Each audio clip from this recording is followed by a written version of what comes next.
The Biggest Apple Ever by Stephen Kroll and illustrated by Jenny Bassett.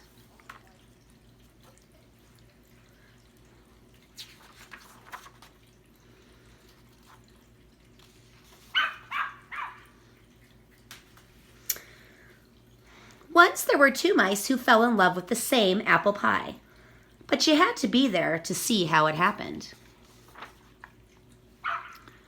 On opening day at Mouseville School, the principal, Mr. Mouser, made an announcement.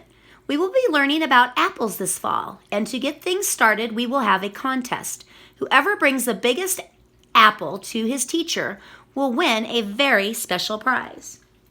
The judging will take place on Friday. Good luck to everyone. I have an apple tree in my backyard, said Penelope. I bet it has really big apples.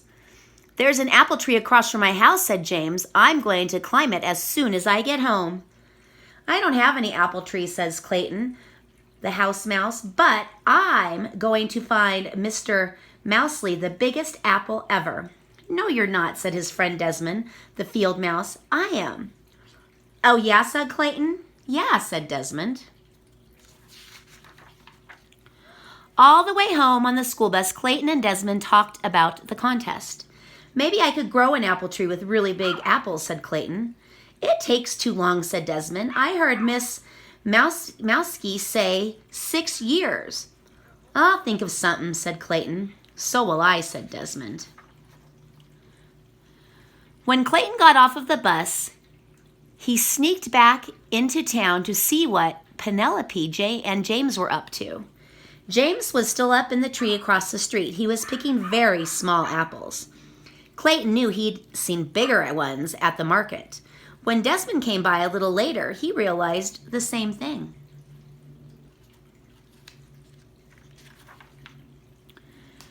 The next day at school, Penelope and James brought in their tiny apples.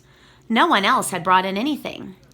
Miss Mousky cleared her throat. Class, we have a lot of work to do to start the year, but because we are learning about apples and having an apple contest, we will go to the Barsby Orchard this afternoon. Everyone got very excited. I'm going to find the winning apple, said Clayton. I'm going to find the winning apple, said Desmond. At the orchard, Miss Mousley pointed out the different kinds of apples. Then everyone disappeared into the trees looking for a winner. Clayton walked down one row, craning his neck. Desmond walked down another row, craning his neck. Then Clayton saw what he thought was a really big apple. It was a little too high to reach, but he stretched for it. At that moment, Desmond saw the very same apple on the very same branch. He stretched for it too. They bumped heads and fell down. I think we should bring this apple in together, said Clayton. No one said we couldn't, said Desmond. But when they got back to the school bus, James had an apple that was even bigger. The apple was so big he could hardly carry it. Clayton and Desmond looked at each other. What will they do now? That night at home, Clayton explained the problem to his dad. Said his dad, apples don't come in too many sizes. Do you think you'll find a bigger one? I don't know, said Clayton. Then maybe James will win the prize this time. It's okay if he does. Over at Desmond's house, Uncle Vernon asked the exact same thing. But Clayton and Desmond were all still determined. The next afternoon, they met at Barbie's orchard. They picked 2 huge baskets of apples, but nothing they found was bigger than the apple James had picked. You know, Clayton said, I think Dad was right. This time James gets to win. But we've got all these apples. Why don't we bake a big apple pie? Desmond laughed. Great idea. Let's bake the biggest apple pie ever, and we'll make it for our class.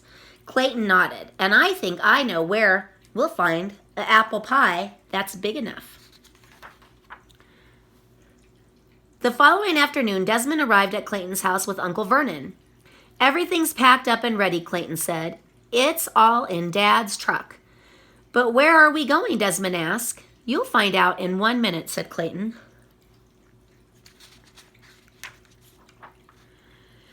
Dad drove with Clayton and Desmond beside him in the front seat.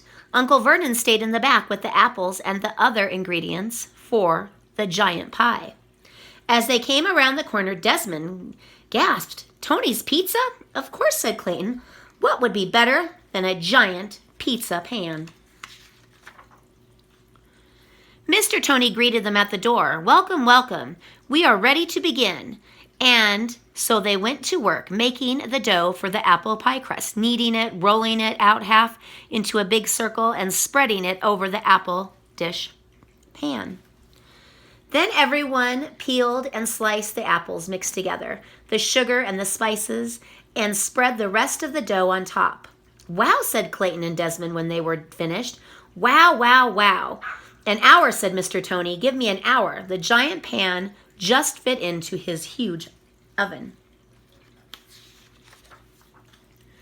The next day was Friday. Who would have the largest apple? James, of course. And Mr. Mouser handed him a prize. The cheddar cheese apple. Miss Mousley looked surprised. "Clayton, Desmond, nothing from you?" The two of them grinned. At the same moment, the classroom door flew open. In came Clayton's dad, Uncle Vernon, and Mr. Tony, struggling to carry the giant apple pie by themselves.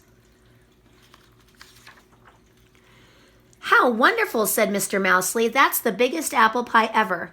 "We made it for the whole class," said Clayton. "All of us together," said Desmond. They shared a high five, and everyone in the class had a big slice.